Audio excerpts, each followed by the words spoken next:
नमस्ते भाइ बहिनीहरू, म सनी चौरसिया तपाईँको स्वागत गर्दैछु मेरो यो YouTube channel physics by Sunny BA YouTube च्यानलमा। भाइ बहिनीहरू, यदि तपाईँ यो च्यानलमा नयाँ हुन्छ भने प्लिज च्यानललाई सब्सक्राइब गर्नुहोला।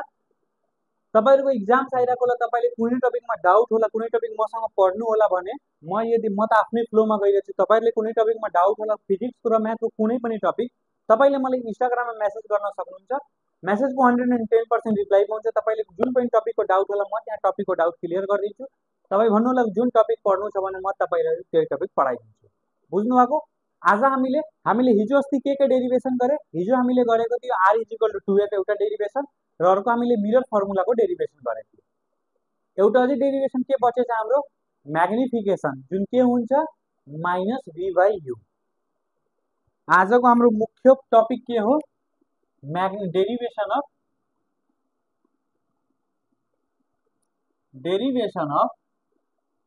Linear magnification. लिनियर मैग्निफिकेशन के हुन्छ? m is equal to minus v by you. यो हाम्रो हुन्छ। सबभन्दा पहिला म म्याग्निफिकेसनको परिभाषा लेखिदिउँ। मैले त अस्ति बताएको थियो तर पनि म बताइदिन्छु। म्याग्निफिकेसन हुन्छ यो एउटा सिम्पली एउटा रेशियो जनाउँछ। The ratio of height of image to the height of object। भन्नुको अर्थ हाइट अफ इमेजलाई हामीले एचआई ले जनाउँछौँ र हाइट अफ अब्जेक्टलाई एचओ ले जनाउँछौँ। यो हाम्रो डेरिभेट फ्रम डेफिनेसनबाट आएको छ। फ्रम डेफिनेसनबाट आएको छ, तर हामीले यो फर्मुलाले युज गर्नु पर्यो। हम युज गरौँ। हामीले के प्रुभ गर्नु छ? टु प्रुभमा हामीले के गर्नु छ? टु प्रुभ गर्नु छ m is equal to minus v by u हामीलाई प्रुभ गर्नु छ। हाम्रो टपिकको नाम के हो? च्याप्टरको नाम रे अप्टिक्स। रे अप्टिक्सलाई अर्को भाषामा के भनिन्छ? Geometrical optics. त बिना ज्योमेट्रीको केही हुन सक्छ? हुँदैन। आउ ज्योमेट्री बनाऊ। सबभन्दा पहिला म एउटा कन्केभ मिरर लिन्छु। कन्भेक्सबाट पनि गर्दा हुन्छ, तर अहिले केही कुरा सिकिरहेको छौँ भने तपाईँहरू चल्न सिक्नुहुन्छ भने के डाइरेक्ट पछाडिबाट चल्नुहुन्छ कि पहिला अगाडिबाट चल्न सिकिहाल्यो भने पछाडि चल्ने? त्यो रुल हो नि। त्यस्तै केही कुरा सिकिरहेको छु भने पहिला राम्ररी सिकिहाल, त्यसपछि तपाईँ जे पनि गर्न सक्नुहुन्छ। यो पी भयो, यो एफ भयो र यो सी भयो। एउटा हामीले अब्जेक्ट लिन्छौँ।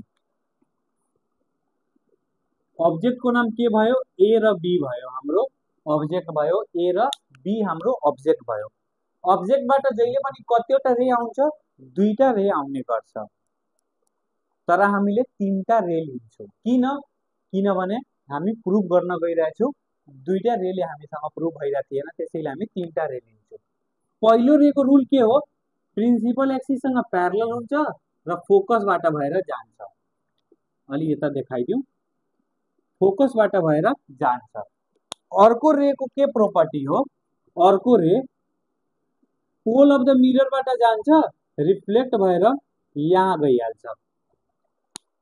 तेस्रो रे मोस्ट इम्पोर्टेन्ट सीबाट जान्छ।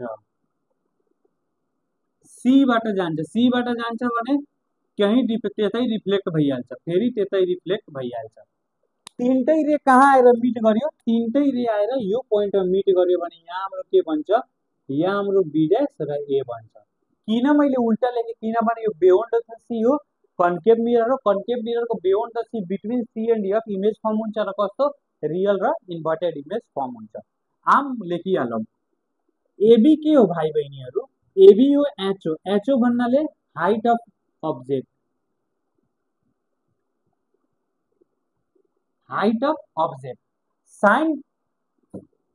साइन लिएर हिँड्ने। यो पोल अफ द मिररको जति कुरा लेफ्टमा हुन्छ त्यो माइनसमा हुन्छ, राइटवाला प्लसमा हुन्छ, माथिवाला प्लसमा हुन्छ, तलवाला माइनसमा हुन्छ। जस्तै कोअर्डिनेटमा कार्टेशियन रुलमा एक्स एक्सिसको यतातिर प्लस, यतातिरको minus, माथितिरको plus, तलतिरको minus.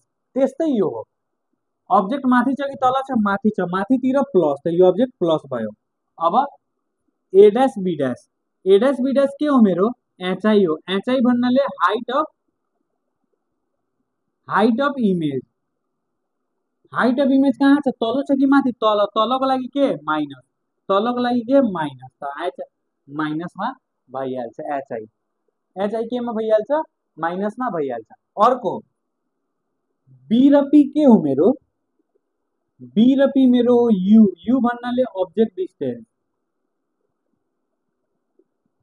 Object distance के हो माइनसमा छ किनभने लेफ्ट साइडमा छ र लेफ्ट साइड वाला माइनसमा छ त्यस्तै बी डैश पी के हो मेरो वी हो वी के हो इमेज डिस्टेंस हो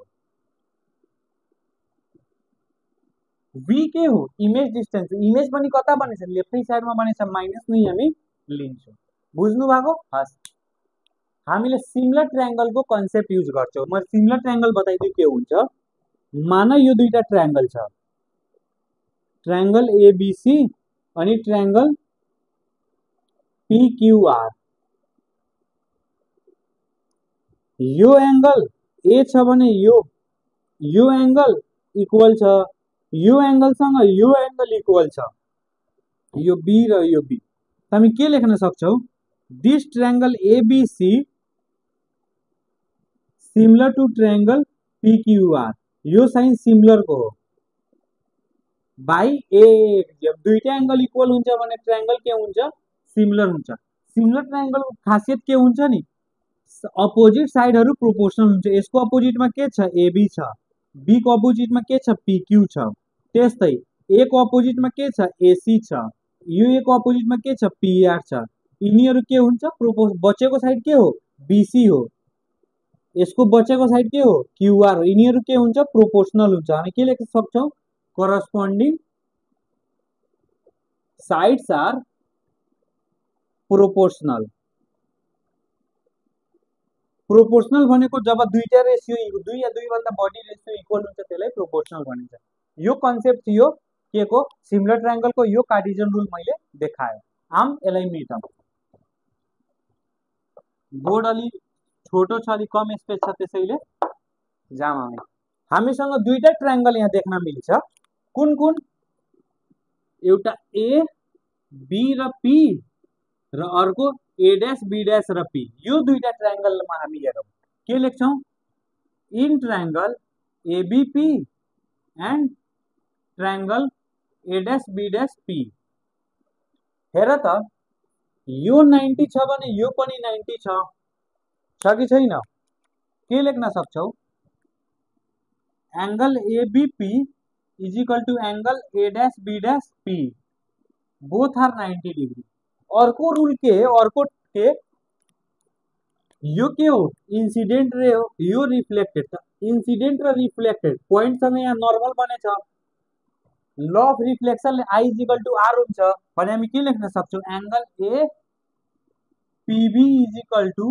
angle A dash P dash B dash के लेख्न सक्छौं लॉ अफ रिफ्लेक्सन ले